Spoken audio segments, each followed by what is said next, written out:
تعالوا مع بعض نشوف طبق النابت الحلو قوي ده عملناه ازاي من التنبيت لغايه السوا. يلا بينا مع بعض. اهلا بيكم حبايبي، احلى متابعين في الدنيا. يوم جديد وفيديو جديد، يا رب يعجبكم.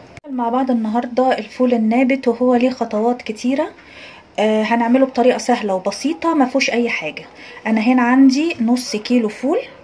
جبته اهو، الفول البلدي بتاعنا العادي اهو، يا رب يكون واضح. غسلته غسله كويسه جدا، ونقعته في ميه زي ما انتم شايفين، ميه من الحنفيه عاديه خالص.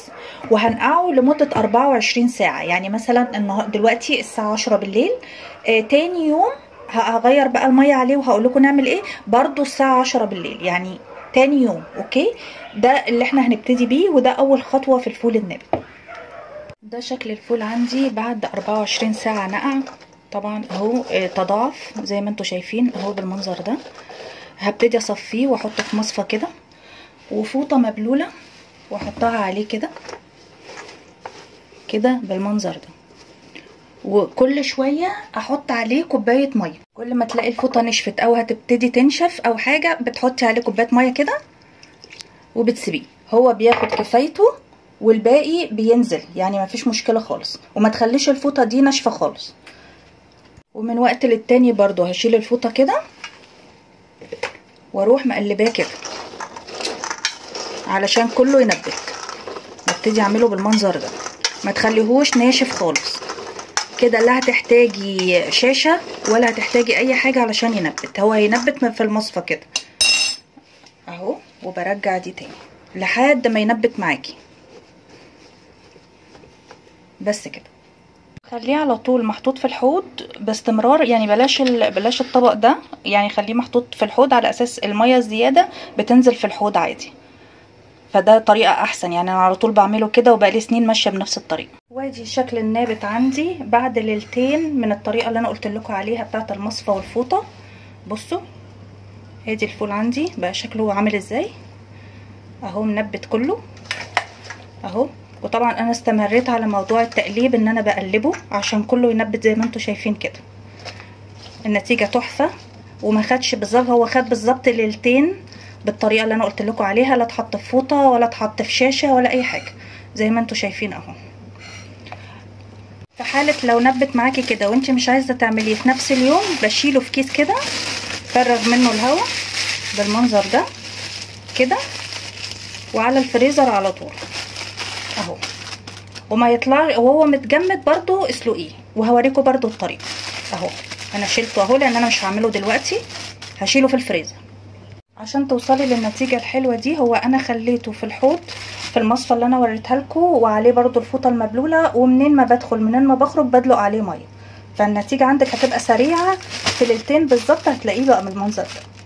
هنكمل مع بعض حبايبي سوا الفول النابت. احنا اهو طلعناه من الفريزر زي ما انتم شايفين، كله حته واحده اهو. وتعالوا نشوف، حطينا هنا ميه مغليه اهي زي ما انتم شايفين. هضيف لها ايه بقى؟ هضيف لها بصلايه وسط اهي، وملح وكمون وشويه فلفل صغيره. هو ده بس اللي هحطه في الشوربه، تمام كده. وهعصر ليمونه علشان تخلي لون الفول ابيض، وما تخليش الميه بتاعته تبقى غامقه زي ما انتم شايفين كده.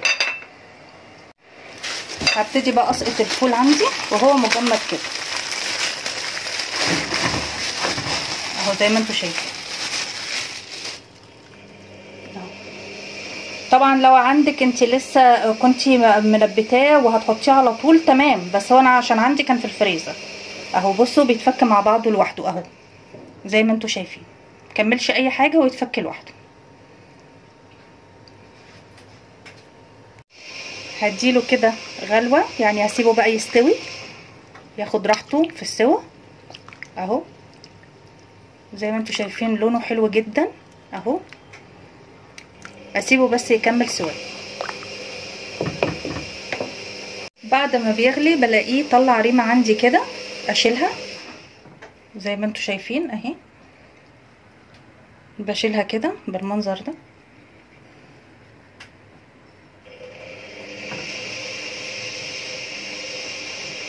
اهي، هي قليله بس لازم تتشال.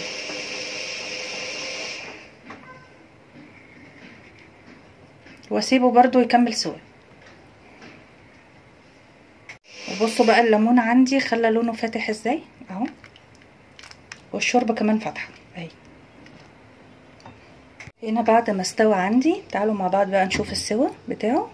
بصوا اهو، انا عايزه اقول لكم هو زبده خالص اهو. هو هنا خلاص استوى عندي، تعالوا نشوف مع بعض السوا اهو. بصوا اهو مستوي خالص كده. بقى التومه بتاعت النابت عندي، احط شويه زيت،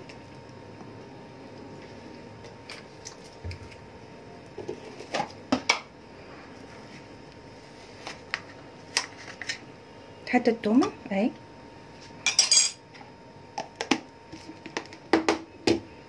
هحمرها كويس. استنيت لما اللون عندي وصل كده في التومه، واحطها اهي على شوربه النابت زي ما انتوا شايفين.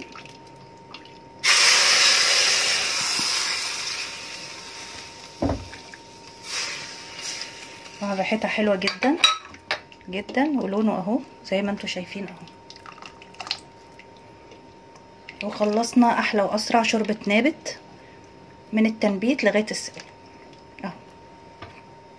وادي الشكل النهائي لطبقنا النهارده اهو، في منتهى الجمال يا جماعه، وريحته تحفه. واشوفكم في فيديو جديد.